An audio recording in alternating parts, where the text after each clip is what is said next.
Welcome to Tambellini Group's Women in Technology Spotlight Series.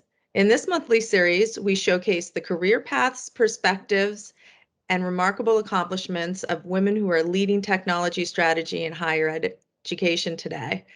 Today, I'm lucky to be joined by Sherri Yerk-Zwickl. She's the Vice President and CIO at Campbell University in North Carolina. Welcome, Sherri. Thanks, Liz. It's great to be here with you. We're lucky to have you today. I guess I wanted to start off by asking you what you wanted to be when you grew up and why. Well, believe it or not, I was a bookworm when I was a kid. And in between bugging my dad how things worked, including our lovely Commodore 64 computer that we had, you could find me with my nose in a book. And so I really thought I wanted to be a librarian because I thought, what would be cooler than hanging out in a library all the time? That's great. Yeah, I definitely remember the Commodore 64 and using that. Me too. And being in the library as well. It can be like a kid in a candy store if you're someone who loves reading. So take us up to the present now, from the time you thought you wanted to be a librarian until now. Tell us a bit about your career path, trajectory, and what you studied and what led you to your current role. Well, interestingly enough, when I was a kid, I didn't have anybody in my family who had gone to college, so I didn't really consider going to college as an option. Um, I think that speaks to the notion of why it's so important that first generation students get the help that they need. So what I did was I actually, because my parents were, blue collar workers, I decided that I was going to go to Votech, and I was going to study cosmetology. So that's what I did in high school. Got my license, got my beauty license, and I think I spent about a week cutting hair and said, "Yeah, I'm not doing this." So it was pretty clear that I was not cut out to be a hairdresser. And so my mom was a secretary for a woman, and that woman was teaching part-time at the local community college, and she was teaching data processing classes. And so my mom said, "Hey, maybe this would be interesting for you," because I loved to see how things worked, right? Back to that Commodore 64. And so took my first class in data processing and was hooked, because the thinking and the logic and the way everything came together just really interested me. And so finished my associate's degree at the community college, got my first job programming, and then I spent 10 years getting my bachelor's degree, working full-time, going to school part-time, and in the meantime got married, had kids, finally finished that bachelor's degree, and along the way I ended up in higher ed, so programming for a local university. And I haven't looked back a day since then. Been fortunate enough throughout all of those different roles and jobs that I had to finish my master's degree in educational technology. And so back to that kid that always had her nose stuck in a book, that really showed how I loved to learn and I loved to experience new things. And so, yeah, that brings me up to the present, where I'm fortunate enough to be serving at my third institution here in North Carolina. That is fascinating. I've heard some very unexpected career paths. I have not yet heard starting off as a hairdresser, so or even training to be a hairdresser. It's fascinating to hear. Now, did you get your undergraduate degree in computer science or? Yeah, no, actually, so my undergraduate degree was in business administration with a concentration in information systems. So yeah, so that was really helpful because it gave me that grounding in business and business principles. Because honestly, at that point, most of the technology things were being taught in the real world, right? It was on the job training.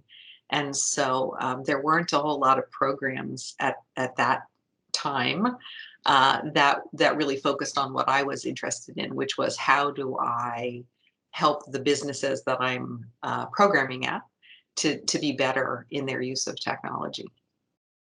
Yeah, I can identify with that. I think we both come up at the same time where a lot of the skills or certifications that you'd like to see modern day CIO have didn't exist to earn at the time Right. that we were attending school, especially well doing it over the course of 10 years and all the other things you had to balance. It makes a good segue into my next question, which is if you can explain what a week in the life is like for you in your current role? What does it look like to be VP CIO at your institution? Well, it's never dull. I will tell you that, which is a good thing because that's kind of what has led me to where I am. Is I like to be involved in a lot of different things, and right now, of course, after the last 2 years, things have been very interesting with COVID and how things have changed at my institution, and of course at lots of institutions. But I am bouncing back and forth a lot between operational requirements, honestly, because of staff challenges, right? Keeping staff, hiring staff for all of the roles that we need has been a challenge, just like it has been for lots of institutions. So I'm focusing on some operational things, and then I'm focusing on some strategic things. And I really enjoy the strategic because thinking about the future and how are we going to get from where we are to where we need to be is the piece that's so fascinating to me. I also serve on the president's cabinet. And so we are spending a significant amount of time thinking about what does our university's undergraduate experience look like for the future, given the past 2 years and the challenges demographically that all of us are seeing, rethinking who we are and how do we be the best place we can be to help our students be successful is a significant amount of time that we are spending. And so that's the piece that's really fascinating to me because there's a lot of uncharted territory there. And so we get to invent the future. That's fascinating to hear because especially over the last 2 years, we've talked about the acceleration of technology over the course of our lifetimes or even our educational journeys, but looking at all the things you have to handle, especially with that $1 million question of what is the student's experience going to be like. And I know everyone over the last 2 years should definitely just be proud for getting through it and still being in their their role and having Yes. their institution open and operating. But I'm particularly interested in hearing about a specific project or initiative that's either ongoing or maybe completed that you're proud of that you've accomplished recently at your institution. Yeah, so right now I'm kind of in the midst of what most people would say, well, that's not IT. And that is I was asked to lead our employee relations committee. So after the past 2 years, right, it's been a challenging time for everyone. And we've spent a significant amount of time focusing on our students and helping our students to be successful. And at the same time, one of the beautiful things about IT is that we are everywhere, and I get to talk to a lot of different people. And so, we started noticing that there were a lot of challenges, right, for our faculty and our staff. And so, bringing up those issues to cabinet and talking about, well, what has the employee experience been like the past 2 years? And how do we help our employees, right, get through this stressful time and prepare for what the future is going to look like? And so I was asked to lead that employee relations committee. It's a task force, with the idea being that it gives our committee a chance to do a deep dive into what is the experience of our faculty and staff currently. What do they see for the future that we need to be focusing on? And how do we use their insights and their experience to help make the university a better place for everyone? So one of the one of the first things I often do when I'm meeting with groups is to say, okay, you're asking, why is the IT lady here talking to me about employee relations, right? Why isn't HR here doing that? And interestingly enough, because I'm not the typical person you would expect to be leading that effort, we get a lot of really good insight, a lot of good feedback, and it's been a great learning experience for me. And I think it's also brought a different perspective as people are talking to me about their challenges and their concerns. So yeah, so it's been a great experience. It's not done. We're still in the midst of finding out and gathering feedback, gathering suggestions, and using that information to figure out where do we go from here.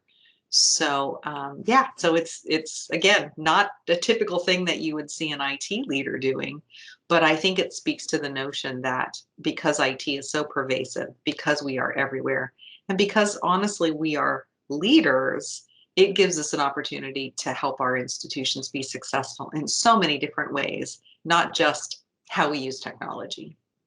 For sure. That is one pervasive theme I hear. As you said, technology is embedded in the DNA of everything an institution does.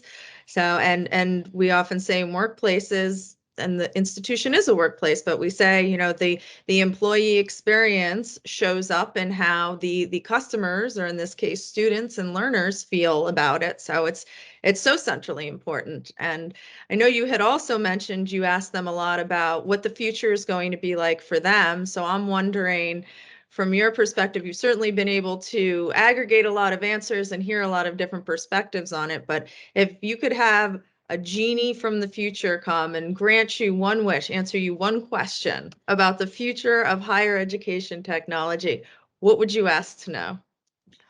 Oh, that is such a great question because I feel like we should never make predictions because it feels like technology, the world is moving so fast, right?